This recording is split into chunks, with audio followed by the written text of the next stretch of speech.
Salamatsika rehetra aty amin'ny faritra loatra mangoro indray ny ekipan'ny ministera ny fambolena sy ny fiompiana satria nisy tokoa ny fanaingana tamin'ny fomba ofisialy ny tetikasa fizarana zezika sulfate d'ammonium etsika ho fampiakarana ny tany famokaram-bary eto Madagasikara izany. Izay no entina atao anatin'ny fanadihadiana ndahoatra.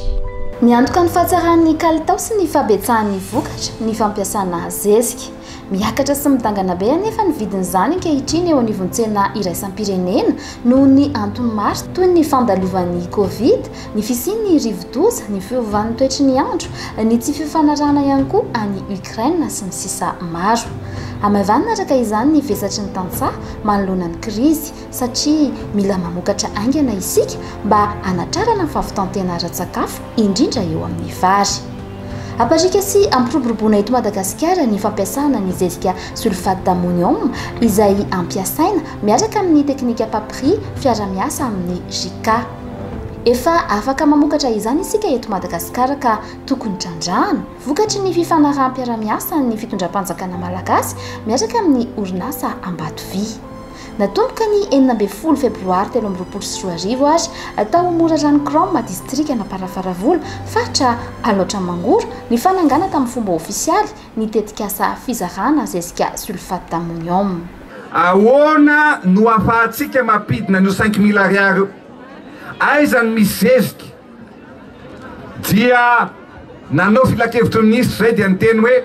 ao Ambatovy ao ane monsieur le président misy ny atao hoe sulfate d'ammonium afaka atao zezika izy io. Teony eo ihany rehefa tany amin'ny tikady dia niresaka tamin'ny PDG ny Sumitomo hoe misy sulfate d'ammonium ao aminareo nareo mitrandraka ny arenakibon'ny tany fa aleo anasoavana ny vahoaka zay produit dérivé ao aminareo ka noho izany dia tapaka fa ny sulfate d'ammonium ao Ambatovy ho zaraina sy ho amidy amin'ny vidiny mirary ho an'ny mponina rehetrarehetra ho an'ny tantsaha rehetrarehetra manerana ny Madagasikara tompoklasy tompovavy. Zany hoe roa zany ny tetikasa ataontsika. Misy ny zezika zay omena maimaim-pony, misy ny zezika zay amidy amin'ny vidiny mirary ka raha tokony ho vidy 5 000 ariary tsika dia nijerevanay fa amidy 1500 ariary ny zezika mba hitombony zay ny vokatra vokabary manerana ny Madagasikara tompoklasy tompovavy. Miteny aminareo fa fanambina petraka io ary tsy maintsy tanteraka io, tsy maintsy ho tratratsika ny fahaleovan-tena ara-tsakafo ary aty Parafaravola aty Aloatra Mangoro no ahafahantsika manavitra ny Madagasikara iray manontolo tompoklasy tompovavy. Manodidina ny 20 taona teo eo no efa nampiasa ny zezika sulfate d'ammonium ireo firenena mandroso. Efa antaonany maro ihany koa isika eto Madagasikara no nanao fikarohana sy fanandramana ny fampiasana ny zezika sulfate d'ammonium tamin'ny alalan'ny FOFIFA.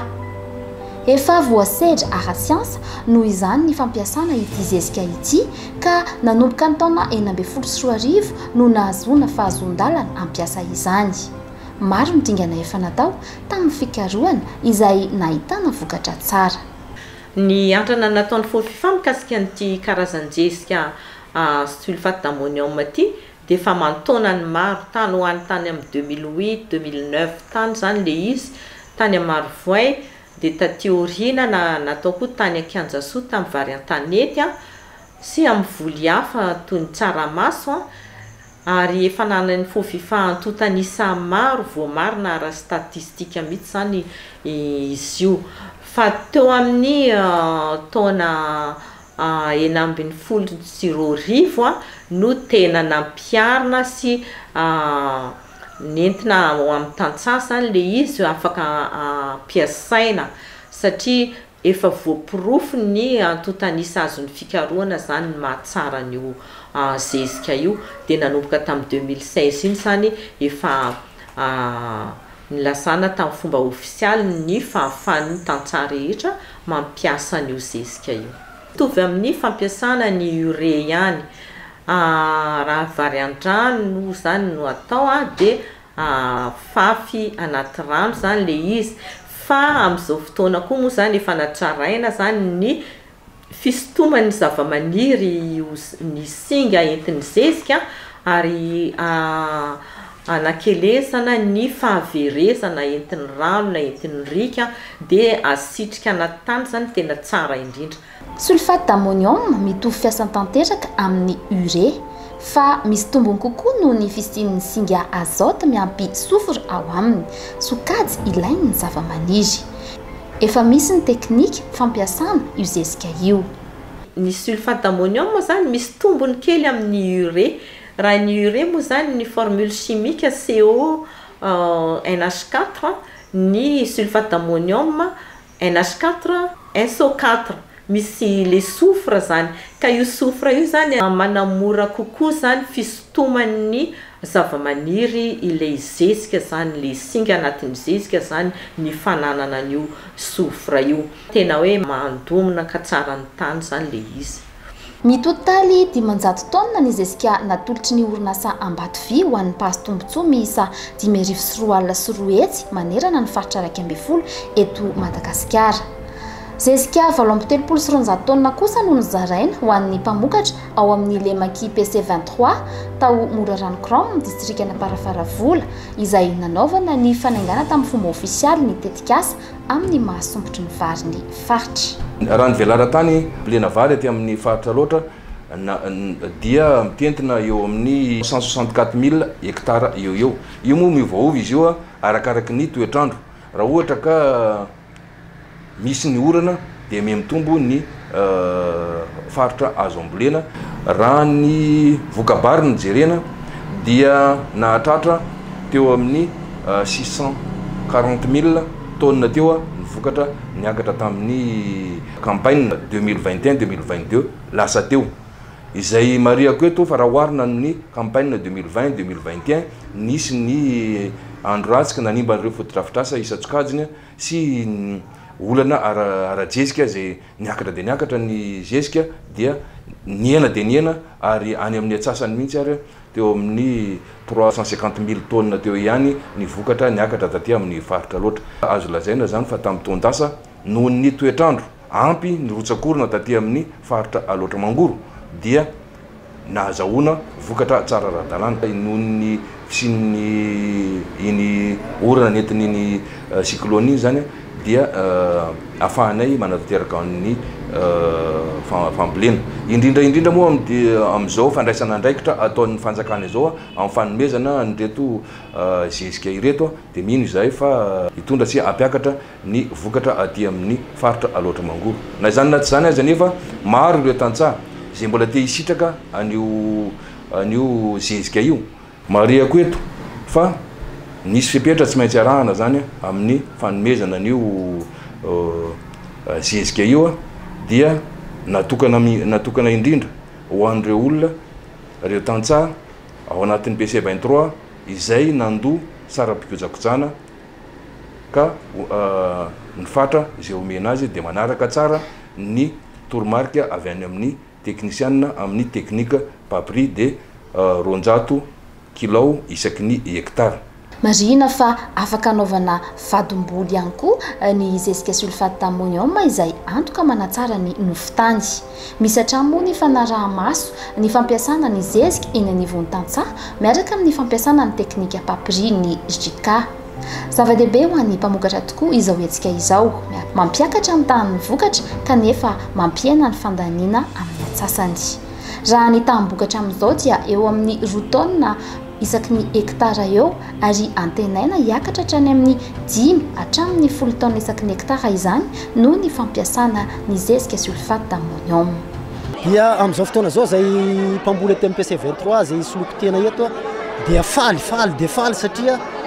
mbola avy tamin'ny volana Mai zay natolotra amin'ny fomba ofisialy ny filoha Andro Rajoelina zany fotodrafisasa tsara be zany aty amin'ny PC23. Amin'izao fotoana izao koa mbola itiako izy fa mbola mitondra zezika betsaka be sulfate d'ammonium entina vatsina ny tantsaha entina ampitombo ny vokabary aty amin'ny PC23 dia misoatra betsaka be ho anazy. Ny zavatra andrasana aloha eto aloha amin'ny fahazahoana an'izao zezika zao dia ny fitomboan'ny vokabary amin'ity taona ity satria zahay aty fa miezaka manaraka ny teknika mpambolena amin'ny papria fa le enti-manana amin'ilay fividianana zezika na ohatra sasahirina le tantsaha dia eto zay dia misoatra erapo eran-tsaina mihitsy amin'izao famatsiana zezika zao satria ino tena antokaingy amin'izany fampakarana vokabary zany reto dia miena zany le dépensany amin'ny fambolena satria zay mihatry isa taona dia mividy an'izany hatrany amin'ny 5 alina sy 3 eto zany amina resaka 50 kilona zezika io indrindra fa misy an'ity fanampiana ty ataoko fa miena ny dépense mivokatra miakatra fa tena iverina amin'ny lohany ndray zany aloatra mangoro zany sopotro Madagasikara re tompoko raha zao mitoy manamarika ny fanamafisana ny tanjona iombonana amin'ny famokarana maritra sy lovainjafy ity tetikasa fizarana zezika sulfate d'ammonium ity ampirisihana trano fiara-miasa sy fiara-mientan'ny tantsaha mba hikajy ny fotodrafitrasa ny rano ary ny tontolo iainana zao fotoana moa zany isika malagasy tena efa manakaiky fa vitantena ara-tsakafo mihitsy indrindra fa raha arabary raha nampitahaina ny firenena romboroapolo mpamokatra vary eto Afrika tsika malagasy ny tena hoe efa manakaiky indrindra efa resaka hoe 300 à 500 000 tonnes fotsiny sisa tokony hoe afaritsika zany ary anao ezaka zany tsika atratrarana an'izay tsy ho atsy ka ilaina dia ilaina mihitsy ny fampiasana ny azote ka anisany mitondra azote sulfate d'ammonium io ary vokatra tsika eto antoerana zany izy io anatin'ny politika antsika koa moa zany tsisy asiana very ny zavatra mahasoa rehetra trandrahana arak'izay azo atao dia mampirisika antsika mpamboly manana fitokisana ny fikarohana sy ny pikaroka ary tena efa voapirofo amin'ny lafiny maro zany ny masarobidy ny fikarohana eto Madagasikara tanjona trano moa zany ny anamevanana ny vesatry ny tantsaha manoloana ny fiakaran'ny vidiny anampamokarana sy ny zezika eto Madagasikara mba hampiakarana ny tany vokabary eo ihany koa ny fiahina ny sosialim-bahoaka izay voizina ankehitriny dia izay indray ary ny fandarana mahavokatsy eo amin'ny anio isaorana isika rehetra isaorana ihany koa ny teknisianina dia manome fotoana manaraka indray veloma